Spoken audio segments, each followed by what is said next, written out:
right, guys, welcome back. The Spy Hunter cabinet is outside on some plywood. I blew it off really good. We're going to put a good solid 4 coats on this thing. Now, we're going to go in the mixing room, and I'm going to show you exactly what I'm using again, because if anybody's new to the channel or doesn't remember what I use for primer, I'm going to show it to you now.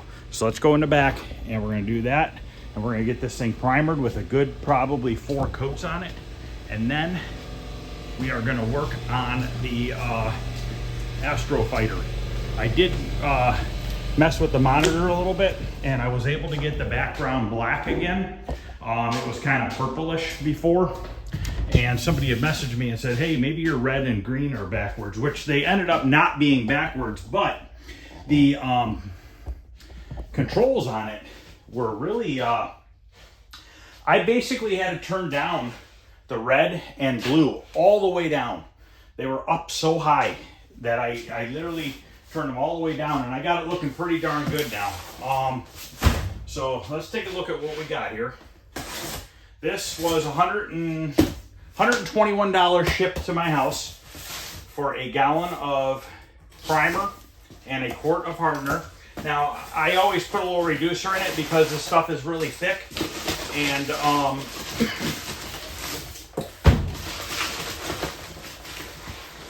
so you got to keep that in mind too, that if you want it to be a little bit thinner, you're going to have to buy a gallon of reducer, or you can buy a quart of reducer as well.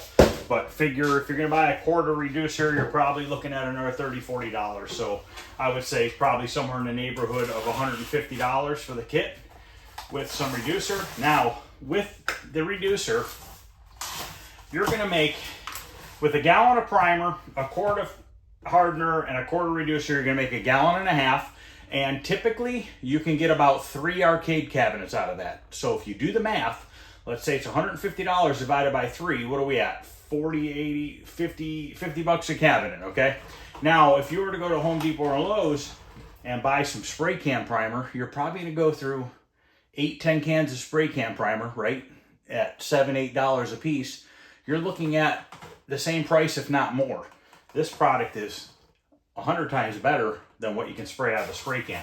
Now, keep in mind, what you buy at Home Depot or Lowe's as a primer, that is more than likely going to be an acrylic type paint or a lacquer style paint. It doesn't require a hardener. Once you start getting into, and it's going to be real thin. Once you get into this stuff, which is a 2K primer, it's a very thick product that really fills in imperfections and gives you superior results compared to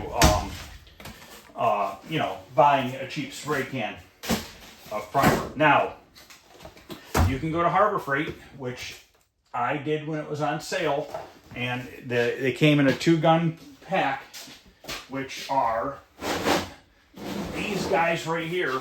This is what I use for a primer. It's Central Pomade. It comes with a big gun and a little gun. Okay, they're not in here. And it comes with a couple different size tips. It comes with all the cleaning stuff and everything. And you can find these on sale for like 30-40 bucks, this kit, okay?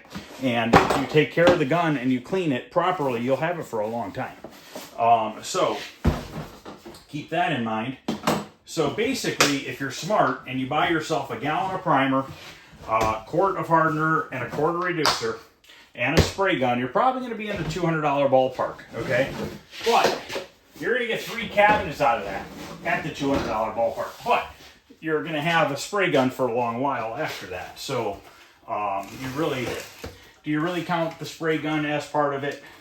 Maybe, if you don't have a compressor and stuff like that. But if you have like a 30-gallon compressor, maybe even a 20-gallon, if you take your time, you can accomplish it with that as well. I had a little bit left in here, which is maybe enough for a cup full. I use disposable cups and everything. Obviously, that's not something you guys are going to get into because you're not doing enough of it, You don't need this stuff. You can just use the cup that it comes with, and you can buy a couple mixing cups through Summit Racing or online. You can buy these guys right here, and this will give you all your ratios. It's mixed 4-to-1. 4 parts primer, 1 part hardener. And if you want, like I said, I add 20% reducer to thin it out a little bit so that it sprays out a little smoother. If you don't use reducer, it's going to be really, really thick. It's going to come out of the gun kind of thick and crappy, and it's going to be really textured. And you don't really want that, because if it comes out really textured and crappy, well, you're just going to be sanding more, okay? You're going to have to do a lot more sanding because it's all textured up and it's rough. Now, this cabinet is going to get primered twice. The reason why I'm primering it twice is I want this cabinet to look really, really good. And to get really, really good results is you have to put a couple good coats of primer on. These things are a pain in the ass, and you got to hold on to them. Don't just go like this, because a lot of times they'll fling in the air or get you in the eyeball. But anyways, if you primer it with 4 coats of primer, let it dry for a couple days, and this stuff's going to dry quicker too because it has a hardener built into it. Well, you're pouring a hardener into it. And you got to thoroughly stir this stuff for like 10-15 minutes. I mean, you really got to work it in there, because the top of this is going to be real liquidy and the bottom's going to be really heavy and hard. I have a mixing station right there that mixes it. But yeah, if you want superior results, in my opinion, for not a ton of money, I think this is the way to go. If you plan on doing a lot of arcade cabinet restoration and stuff in the future, I would highly recommend getting into this. Because in the end, you're going to save yourself money. You're going to save yourself a lot of frustration. Because if you're trying to do stencils with spray cans, can it be done? Yes. Are you going to have a problem with it? More than likely. If you remember a while ago, I tried to do it with the pinball cabinet. Me being dumb, which I knew better, but I tried it, and it epic failed. And I had to sand it all down and start over. If I'd have used automotive paint from the beginning, I wouldn't have had that problem. And so what I wasted on spray cans and what I wasted on my time of having to sand it all down and redo it, could have just spent the money on paint, automotive paint, and been way better off. But, I was also rushing it a little bit because I'm used to, using automotive paint where I can put 5 colors on in one day if I wanted to. If you're using a base coat without clear,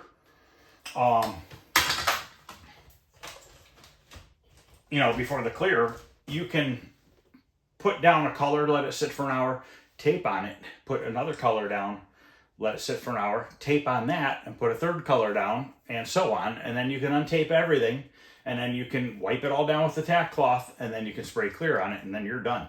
All one-day process. Let's see how thick this is. It just literally just came here like an hour ago. UPS just dropped it off. Let's see if it's real thick on the bottom. See, it's pretty thin on the top. I'm going to imagine it's not going to be too bad. It's not bad because it was in a UPS truck all day, bouncing around. But if you let this stuff set for a couple weeks, it's going to get real heavy on the bottom, and you got to really stir this stuff up. But this stuff actually looks really good. Plus, it was sitting outside for probably about a half an hour before I grabbed it in the heat, so that probably also helps. But I'm still going to stick it in my mixer. So it's got these blades or paddles, whatever you want to call them. And when I put it on that machine, it basically just stirs them. And I'm going to put it on for 15 minutes because I have a cup of primer just about from what I had left over. So we can probably get the first coat put on, at least most of it.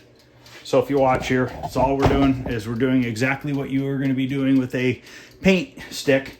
Other than that, I'm just using a machine to do it, so I don't have to sit here and stir it by hand.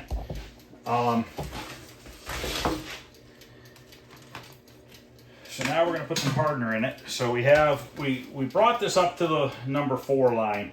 I usually like to go a little bit higher, but once again, I use the rest of that gallon up, and we're just going to make a little bit smaller of a batch right now, and then once I run out, we're going to get a bigger batch mixed up. So I'm going to bring this to 4. So basically how these mixing cups work, kind of cramming a lot of information real quick in here for you guys, which you can always rewind the video and go back if you're interested in doing something like this. You'll understand it, or you can kind of go over it slowly.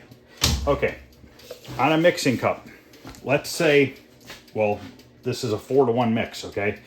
Now, in instructions, it's not going to tell you to add reducer, okay? This is just something you learn when you paint cars for a long time.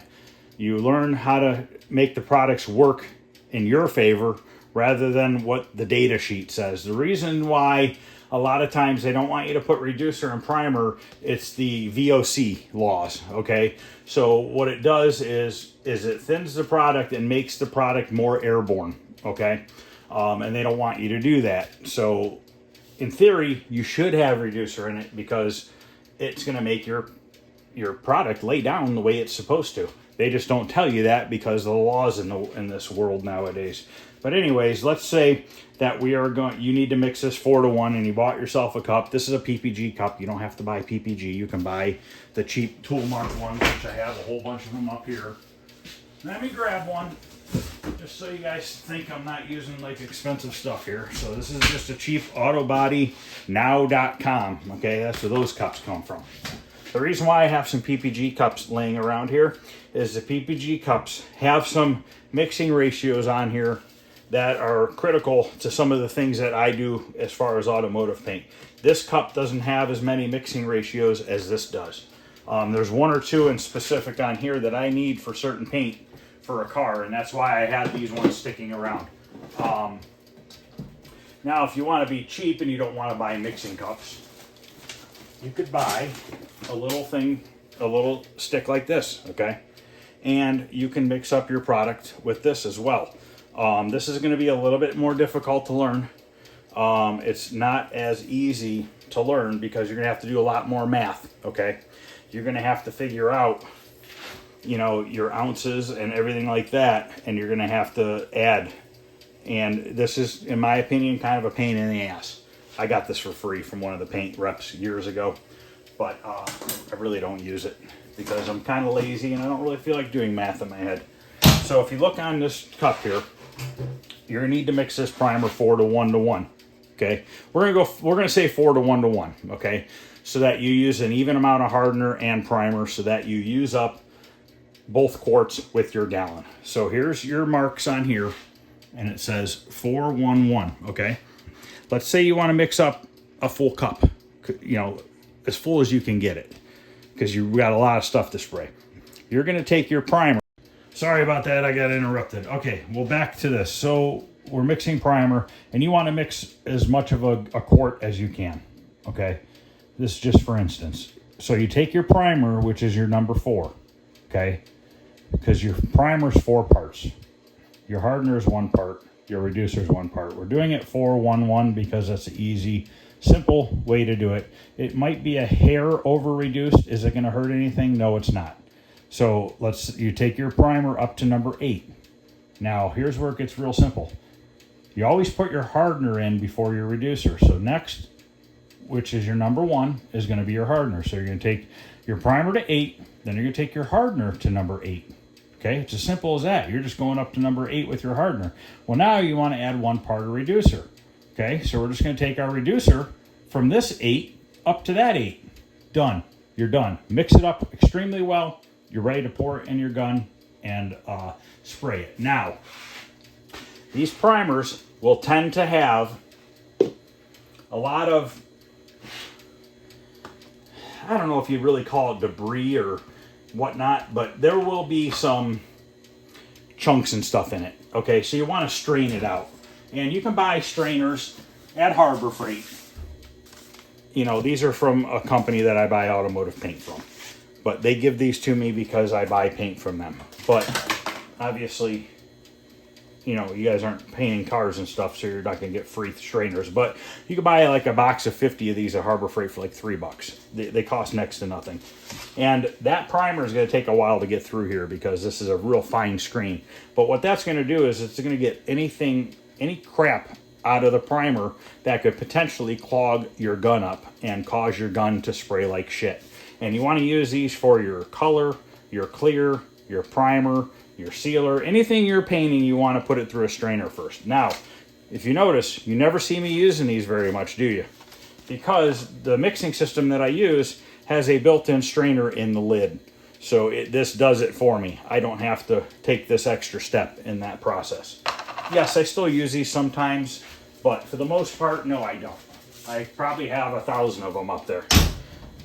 So, all right, I'm going to put my reducer in here now, and then I'm going to stir this up really well. We're going to put it in the gun, and we're going to go out there and we're going to start hammering on some primer. We're going to put on a light to medium coat, and then we're going to start really putting it on heavy, because I want to get this thing coated extremely well. Now, keep in mind, the first coat and second coat are probably going to soak into that particle board extremely well, and it's going to, you know, look a little blotchy and stuff like that, but you want that. You want this stuff to really absorb into that particle board. Think of that particle board as a sponge, and you take that sponge and you run it under water. Well, what happens?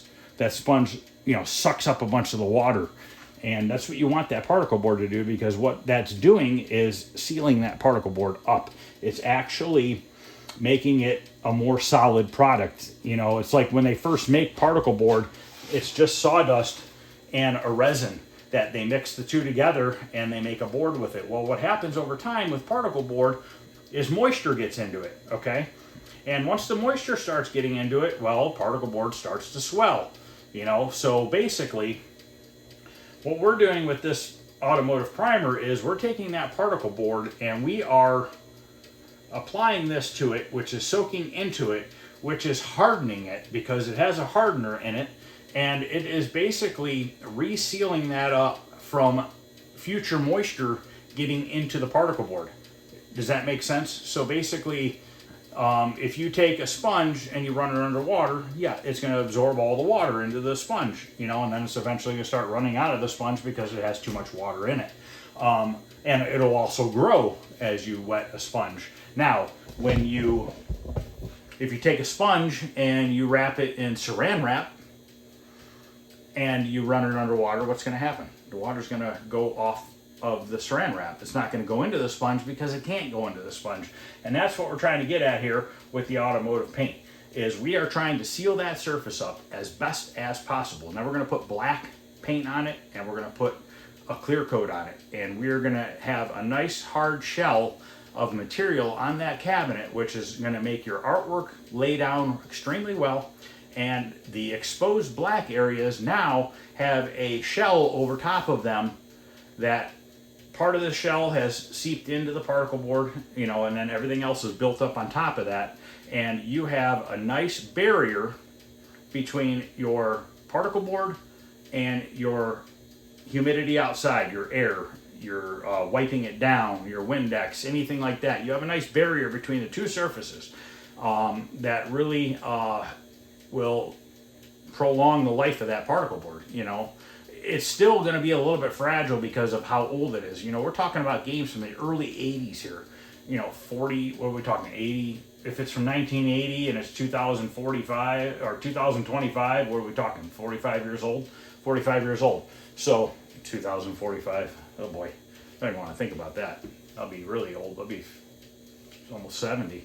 But anyways, I'll probably be 70 still finishing up some arcade games. But anyways, that's just a rundown on this. And I got into the arcades, like I said, probably 12 years ago or so now, maybe a little bit longer. And I had the ability to paint with automotive paint from the beginning. And I was already painting wood and stuff like that even before I did arcade cabinets. So I already kind of had an idea of how this stuff would work with wood and stuff like that. So it was just kind of natural for me to get into that. I just kind of got into that, and it was natural for me to be able to use these products and get awesome results from it. So keep that in mind. If you guys have a lot of projects that you want to do, you know, you have a garage full of old beat up cabinets like me, really consider getting into using this stuff, guys. You will thank me in the end. You will be way happier with the progress, or with the outcome, and how quick the progress is compared to spray cans and everything else. So I'm going to quit talking, get some reducer in that, and we're going to go ahead and get the first coat on. One other thing I want to show you guys. Now, I'm using a hose that's not in the spray booth, okay? When I spray in the spray booth, you won't see one of these filters on my spray gun because I have this unit down here, okay? That is a refrigerated air cooling or air filtration system. So basically what that's doing is it's taking hot air, cooling it, and drawing the moisture out of it. And there's actually a line that comes off of this which goes outside the building and drains the water out of the air.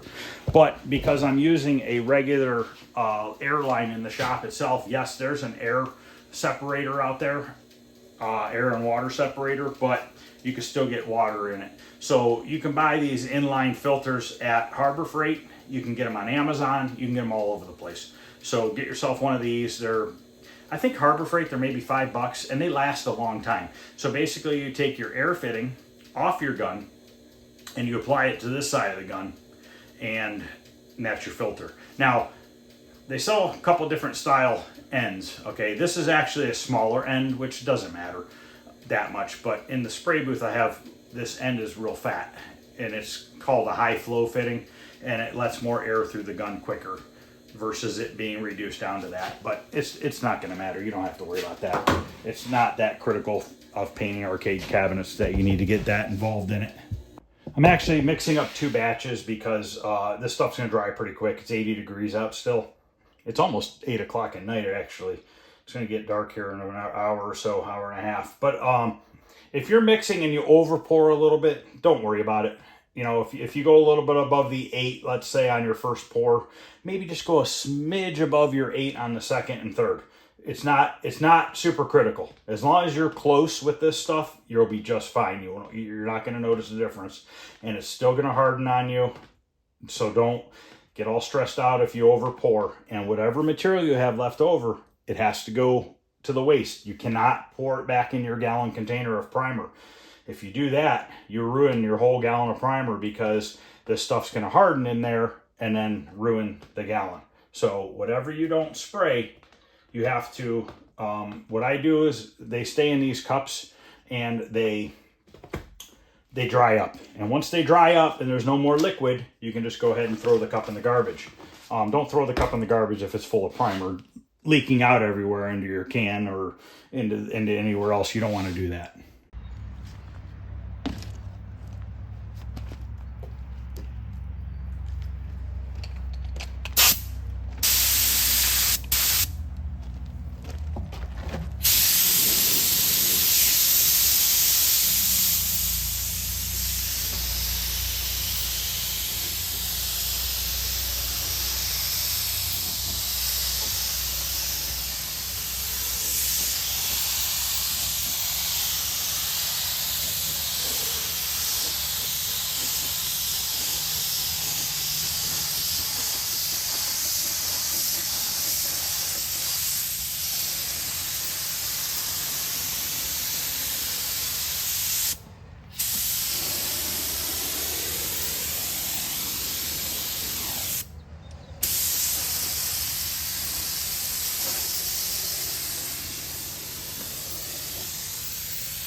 Okay, I'm gonna get ready for a second coat, and we're gonna speed it up now. Now, the edges of the cabinet, those are very important that you spray those extremely well, because those are gonna be more porous than any other spot on the cabinet. And I'm only putting one coat in there for now, in the centers. Those are gonna get completely covered up. We'll put another coat on it when we re-primer it again, but I'm not gonna waste a bunch of material there when we're gonna be gluing rubber over the paint. So, you know, and inside here, this black area, I'm only gonna put 2 coats of primer on it for now because it's in really good shape. So we don't need to put 3 coats in there. And we're gonna sand it, and we're gonna put another 2 coats in there afterwards. So we're mainly concerned about bare particle board areas, really treating those areas very well with this first primering.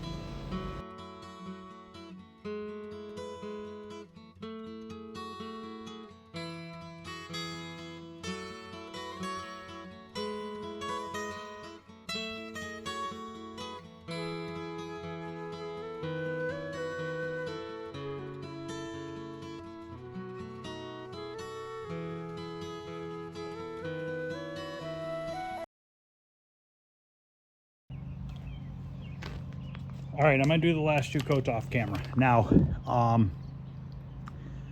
then we'll look at it when it's done. What was I gonna say? I lost my mind. What the heck was I gonna say? Oh, consider this being 2 cabinets. So you're gonna go through a lot more material because you got a whole seat area, you know, and the upper cabinet is a lot bigger than most arcade cabinets. So let me get the last 2 coats of primer sprayed, then I'll come back and we're gonna take a look at it. It's actually looking really good. Not too many imperfections, really. Okay, I ended up putting 5 coats of primer on because I mixed up a little more than I needed. You don't want to throw it away. Just go ahead and put it on. It's not going to hurt anything. And when you're spraying this stuff, make sure you wear a respirator because this has a hardener in it. What a hardener does is it's going to get into your lungs and it's going to harden. So you don't want that. You want to make sure you wear a respirator. But I can already tell by the looks of this, it's going to turn out really, really nice. I missed a nick here, which isn't, it looks worse on camera than it is. And I missed some edges right here sanding. But once we sand this whole thing down, fixed a couple little tiny nicks and scratches, you'll see this is very common with particle board. But once we sand that down, put a little bit of glazing filler in there if we need it, and we re-primer it, that'll be completely gone. And we're gonna really bury more primer on this edge here so that it really soaks in and gets embedded into that particle board. So that's gonna end this video, guys. Thanks for watching. I appreciate it.